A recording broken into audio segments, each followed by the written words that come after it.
Hello बच्चों, आज हम क्लास 5 का चैप्टर 21 पढ़ेंगे जिसमें जीना एक कला नामक पाठ है। तो सही में बच्चों इस पाठ में ये बताया गया है कि हमें किस तरह से जीवन जीना चाहिए। ये कुछ समाज सुधारकों के जीवन में घटित घटनाओं से संबंधित है जिससे हमें प्रेरणा मिलती है कि हमें जीवन किस तरह जीना चाहिए। यूँ तो जीने को हर प्राणी जी रहा है, किंतु जो अपने जीवन का हर पल खुशी से बिताता है तथा आसपास वालों में भी खुशियाँ बाँटता है, वही वास्तव में जी रहा है। जीना सचमुच एक कला है। इस कला का धनी खुशबूदार फूल की भांति होता है, सदा सुंदरता, कल्याण व सुगंध फैलाता है। तो हमें भी ऐसी ही ज़िंदगी जीना चाहिए, जो हम दूसरों के लिए सुंदरता, कल्याण व सुगंध फैला सकें। प्रसिद्ध समाज सुधारक राजा राममोहन राय के बगीचे से प्रतिदिन फूल चोरी हो जाया करते थे। ये कहानी है राजा राममोहन राय के जीवन से संबंधित। तो यहाँ चित्र में आप देख रहे हैं कि प्रतिदिन फूल चोरी हो जाया करते थे। माली ने बताया कि एक बूढ़ा आकर सुबह-सुबह ही सारे फूल तोड़ लेता है। अगले दिन राजा राममोहन बगीचे में एक पेड़ के पीछे छिप गए। बूढ़े ने आकर अपनी चादर फैलाई और फूल तोड़ने लगा। राजा साहब ने चादर उठाई और दबे पांव भीतर चले गए। उन्होंने उसकी चादर चुरा ली थी। फूल बूढ़ा फूल तोड़कर चादर पर रखने आया। चादर वहां न पाकर उसे बहुत क्रोध आया। वह पैर पटकता राजा साहब की कोठी में शिकायत करने पहुंच गया। बूढ़े की बात सुनकर राजा साहब शांत स्वर में बोले, लेकिन आप रोज ही सारे फूल क्यों तोड़ लेते हैं? बूढ़ा बोला, मैं फूल भगवान पर चढ़ाता हूँ ताकि वो प्रसन्न हो सके। राजा साहब ने उसे समझाते हुए कहा कि अ, ऐसा क्यों करते हो? बताओ। और राजा ने उनकी चादर वापस कर दी और कहा कि आपको प्रसन्नता तो हुई ही होगी। राजा साहब ने चादर तो वापस कर दी और इस बूढ़े से पूछा कि क्या तुम अपनी चादर पाकर प्रसन्न हो? तब ये बूढ़ा कहा कि इसमें प्रसन्नता की क्या बात है, यह चादर तो मेरी ही है। तब उन्हें समझाते हुए राजा साहब ने कहा कि तब तुम फूल क्यों तोड़ते हो और भगवान पर क्यों चढ़ाते हो? आखिर ये फूल भी तो भगवान के ही दिए हुए हैं, फिर वो क्यों प्रसन्न होंगे? यह बात सुनते ही वो व्यक्ति बहुत शर्मिंदा हो गया और फिर कभी वहाँ फूल तोड़ने नहीं आया। तो राजा साहब ने इस तरह से उस बूढ़े को, जो वो गलती किए जा रहा था, उसे इस बहुत सुंदर तरीके से उसकी गलती को रोका और उसे समझाया। तो ये थे राजा राम मोहन राय। उसके बाद हम फिर एक बहुत महान व्यक्ति, हमारे देश के राष्ट्रपिता महात्मा गांधी के जीवन से संबंधित एक घटना का यहाँ पर चर्चा करेंगे, जिसका शीर्षक है अपना काम करने में क्या बुराई। वो महात्मा गांधी एक बहुत बड़े समाज सुधारक थे और उनके साथ उनके बहुत सारे कार्यकर्ता जो समाज सेवी थे, वो उनके साथ वो घिरे बैठे हुए थे। तभी एक व्यक्ति वहाँ आया और उसने उन्हें महाविद्यालय यानी कॉलेज में वार्षिक समारोह यानी एनुअल कल्चरल प्रोग्राम व प्रीति भोज में आने का निमंत्रण दिया। महात्मा गांधी ने युवक को वचन दिया यानी आश्वासन दिया कि ठीक है, मैं ज़रूर आऊँगा। जिस दिन यह प्रोग्राम होने वाला था कॉलेज में, उस दिन वहाँ वो समय पर पहुँच गए, पर तब तक प्रोग्राम शुरू नहीं हुआ था और सभी छात्र वहाँ पर भीड़ जमाए अपने-अपने कामों में जुटे हुए थे। एक तंबू में भोजन बनाने का काम चल रहा था। गांधी जी चुपचाप उस तंबू में चले गए और छात्रों के साथ मिलकर सब्जियां कटवाने लगे। मतलब वहाँ जाकर वो सभी के काम में हाथ बटाने बटाने लगे। किसी ने भी उन्हें नहीं पहचाना क्योंकि वो बहुत साधारण तरीके से गए थे। इसलिए किसी को शक नहीं हुआ कि वह वहाँ चीफ गेस्ट के रूप में आए हैं। छात्रों ने सोचा कि महाविद्यालय का ही कोई कर्मचारी मदद कर रहा है। गांधी जी दिन भर सब्जियां बनवाना, बर्तन मंजवाना आदि कार्य करते रहे। शाम को जब अतिथि आने शुरू हुए, तो उनमें से कुछ लोगों ने गांधी जी को पहचान लिया और ले जाकर मंच पर यानी जो स्टेज बना हुआ था, उस पर मुख्य अतिथि यानी चीफ गेस्ट के आसन पर बिठा दिया। अब तो छात्र जो उनके साथ दिन भर काम कर रहे थे, गांधी जी को मंच पर बैठा देखकर बहुत शर्मिंदा हो गए और माफ़ी मांगने लगे। तब बापू हंसते हुए बोले, भला अपना काम करने में क्या बुराई? मैं तो चाहता था कि खाना स्वादिष्ट बने, बस इसलिए चला आया। तो बड़ी ही सरलता से उन्होंने बच्चों को जवाब दिया। यह सुनकर सब हंसने लगे। छात्र समझ गए थे कि गांधी जी सचमुच महान हैं। उनकी महानता उनके कार्यों में दिखाई देती थी बच्चों। और उन्होंने आज छात्रों को एक चीज़ लेकिन सिखा दिया कि अपना काम करने में क्या बुराई। उसके बाद एक और कहानी है जो प्रसिद्ध रूसी कथाकार यानी प्रसिद्ध महान रूसी लेखक टॉल्स्टॉय के जीवन से संबंधित है।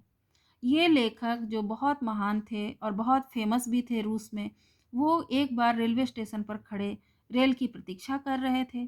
तभी सामान से लदी यानी सामानों के साथ एक महिला वहां आई और टॉल्स्टॉय को कूली समझ लिया और कूली समझकर सामान उठाने के लिए कहने लगी और कहा कि इसे ट्रेन में रख दो।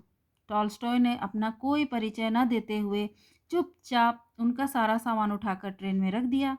रेल में सामान रखकर अभी जाने ही वाले थे कि महिला बोली, लो अपना किराया, यानी तुमने जो काम किया उसका मेहनताना लो। टॉल्स्टॉय ने मुस्कुराकर रुपए लिए और जेब में रख लिया।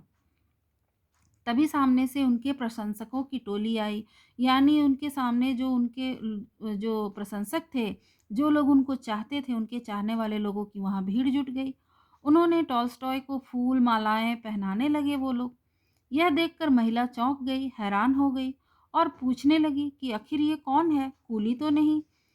तब उनको पता चला कि ये महान लेखक टॉल्स्टॉय हैं, जिन्हें वह कूली समझ रही थी। तो इस तरह वो ये जानकर बहुत शर्मिंदा हो गई। महिला को बहुत बुरा लगा।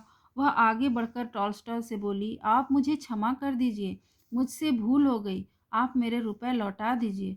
2 रुपए देकर मैं आपका अपमान नहीं कर सकती।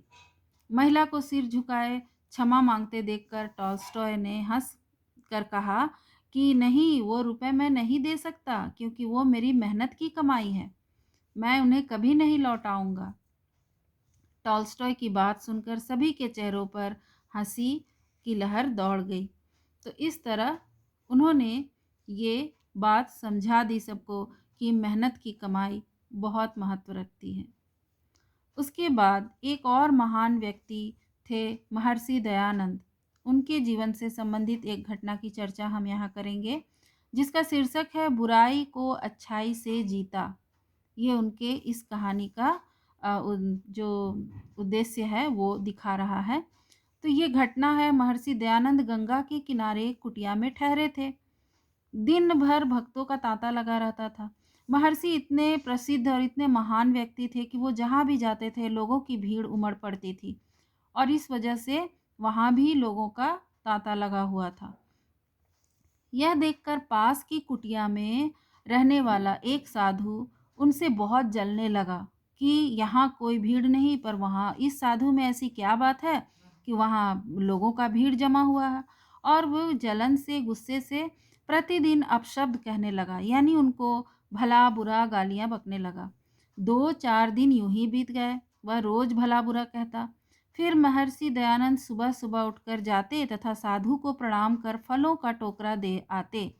वो साधु को बदले में रोज जाते और प्रणाम करते और एक टोकरा फल दे आते। 2-4 दिन गालियों का सिलसिला चलता रहा। एक दिन साधु ने सोचा, स्वामी जी को मैं रोज गालियां देता हूँ तथा वह रोज मुझे फल व आदर देते हैं।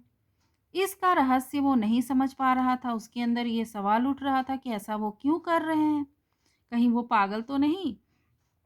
अगले दिन जब महर्षि दयानंद आए तो साधु से रहा न गया।